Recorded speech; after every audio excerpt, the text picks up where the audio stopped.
Szanowni Państwo, Ladies and gentlemen, half a year ago, in June, I was here to commemorate the first transport of inmates to Auschwitz. These were Polish inmates that had been moved here from Darmstadt.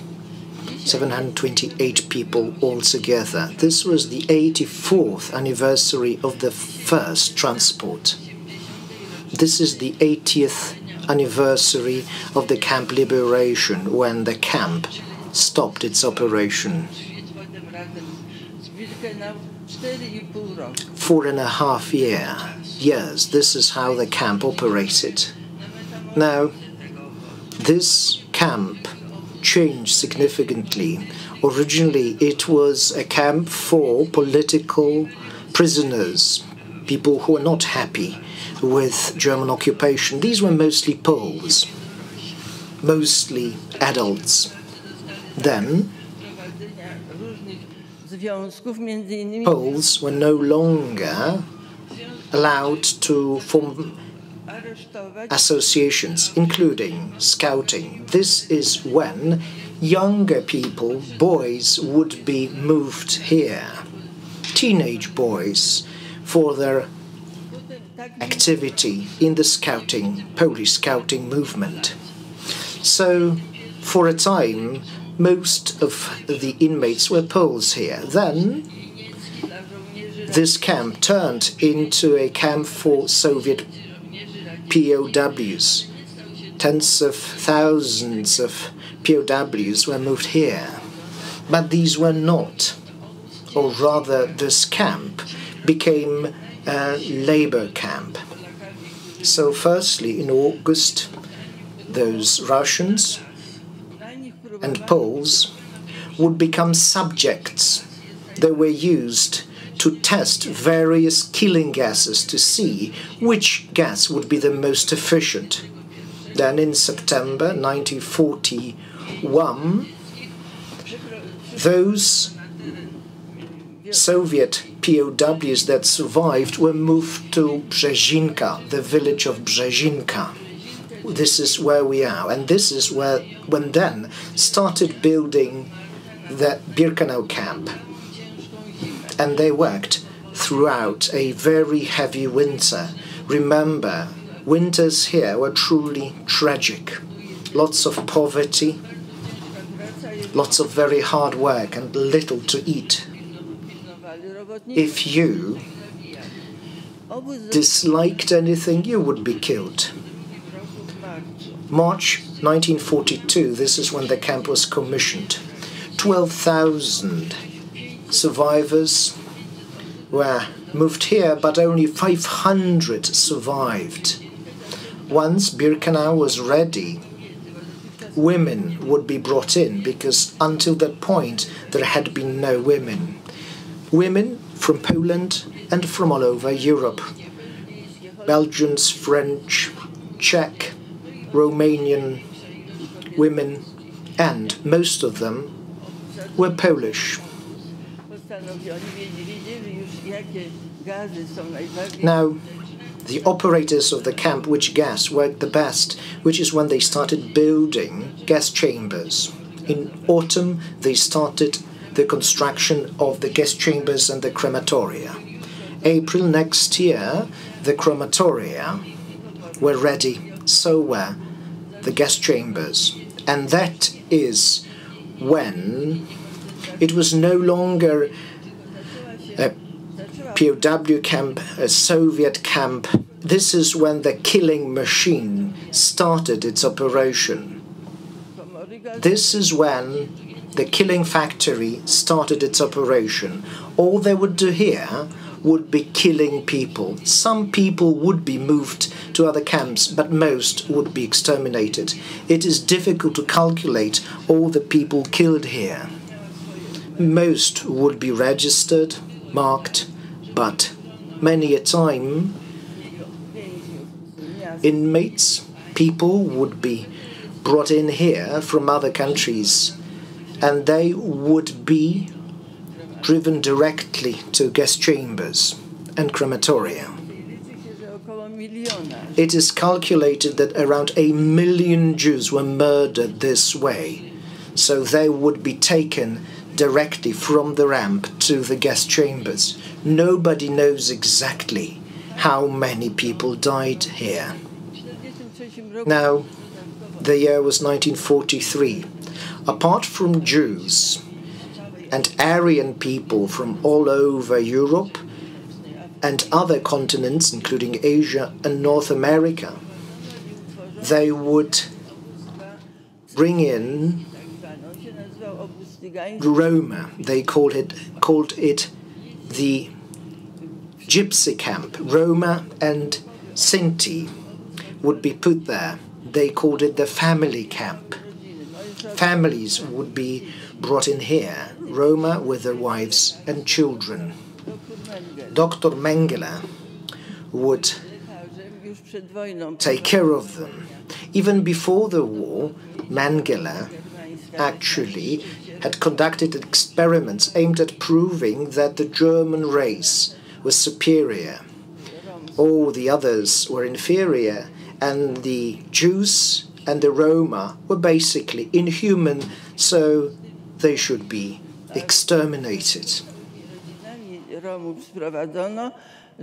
Roma were brought in here in whole families because he specialized in conducting experiments on children. Where you had a family, there were also children then, and they, or rather then, he would experiment on newborns, on babies. Many Roma died here because of diseases, misery. Now, in August 1943, there were as many as 4,000 Roman Sinti living there. There was this night of the 3rd. They were all taken directly to gas chambers. In the morning, on the next day, not a single living Roma or Sinti was there, because Mengele had completed his experiments and he no longer needed the material to work on. So it was August 1944, close to the end of the war.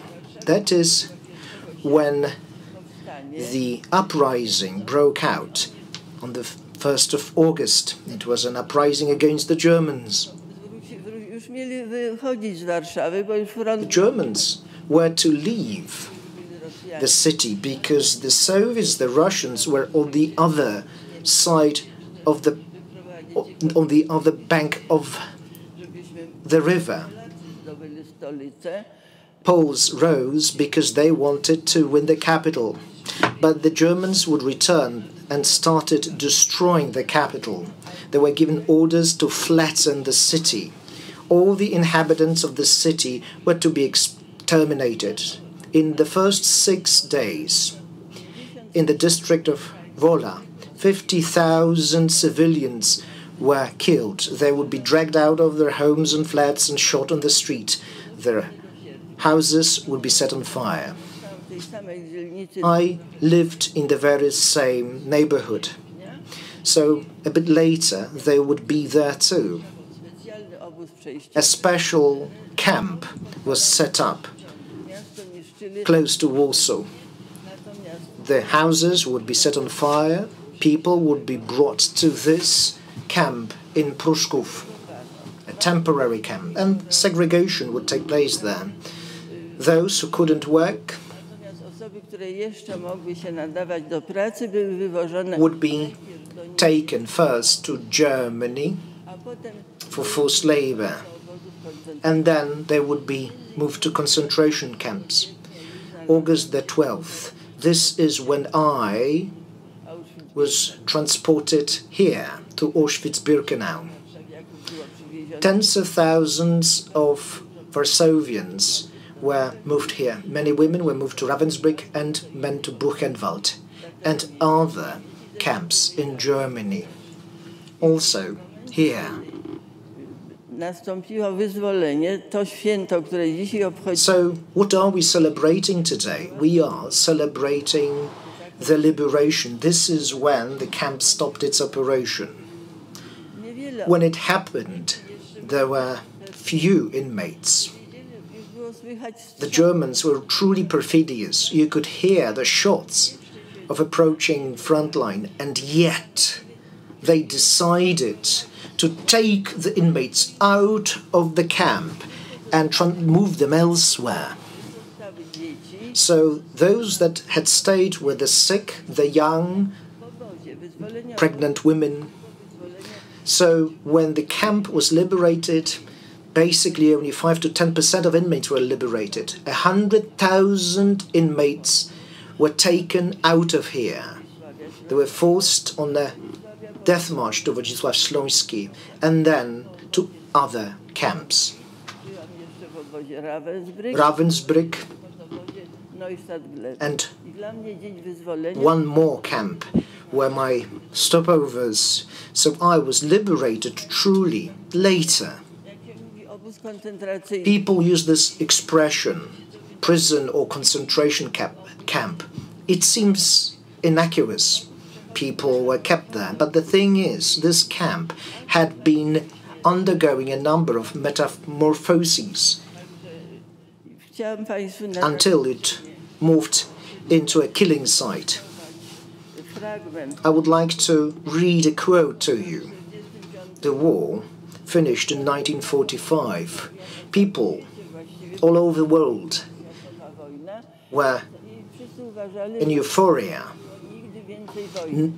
Never again was the slogan. People believed that the war would never happen again. Picasso painted this dove of peace. And yet there were people who made certain predictions. They predicted that it is impossible for these things never to happen again, because people became so inhuman that it might happen again. In 1950, a Polish writer and essayist wrote something about the war. Now, he wrote a lot about the war and war in general. He published these articles, these columns, and let me read out to you his words. He wrote the following: if Europe, ravaged by these follies, is to avoid destruction, its people must learn to anticipate better the consequences of their actions. They must not disregard those who possess such foresight. For the older generation, this may be of lesser concern. My thoughts are with the young, those who have their lives ahead of them. War and chaos can erupt anywhere, leaving no place or reason to flee. Thank you very much.